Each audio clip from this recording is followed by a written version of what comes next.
मार्च महिन्यात संत्री झाडावरून काढावी लागतात, मात्र व्यापारी भाव चांगला देत नसल्याने शेतकरी झाडावरून संत्री काढत नाहीत। संत्र्यांचे भाव घसरल्याने संत्रा उत्पादक मात्र चिंतेत आहेत।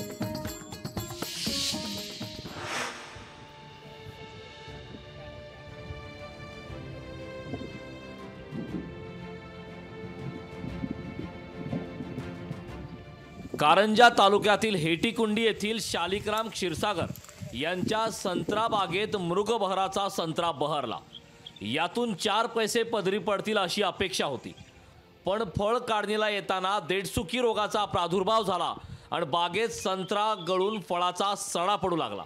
उपाययोजना करूनही फळगळ थांबत नसल्याने शेतकरी क्षीरसागर यांची चिंता वाढली आहे। कृषी विभागवाले ले माहिती दिली, पण कृषी विभागवाले येते तर एखादा बगीचा पाहिला, हे असं करा तसं करा, ह्या फवारा मारा तो फवारा मारा, मारला, पण त्याचा फरकच नाही पडून राहिला ना काही। त्याचा जर फरक पडला असता तर हे रोग नष्ट झाला असता, पण रोगच नष्ट नाही होऊन राहिला। बागेतील 30 ते 40% फळ गळत आहेत। अशीच परिस्थिती इतरही अनेक शेतकऱ्यांची आहे। सगळेच फळगळीनं होणाऱ्या नुकसानीनं काळजीत आहेत। फळगळ थांबवण्यासाठी उपाययोजनांसह आर्थिक मदत देण्याची मागणी होत आहे। याचाच आढावा घेतलाय आमचे प्रतिनिधी भूपेश बारंगे यांनी। आपण बघू शकतो, आपण कारंजा तालुक्यातील हेटीकुंडी शिवारात आहेत आणि एका शेतामध्ये आहेत।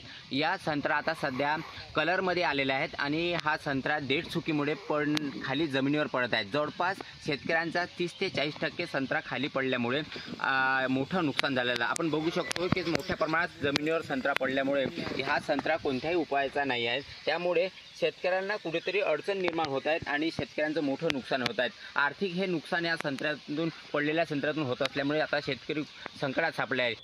त्यामुळे आगामी काळात फळगळती थांबवण्यासाठी उपाययोजना करणं अत्यंत महत्त्वाचं आहे। ब्युरो रिपोर्ट, लोकशाही मराठी। लोकशाही मराठी, ऐका, पहा, जागरूक रहा।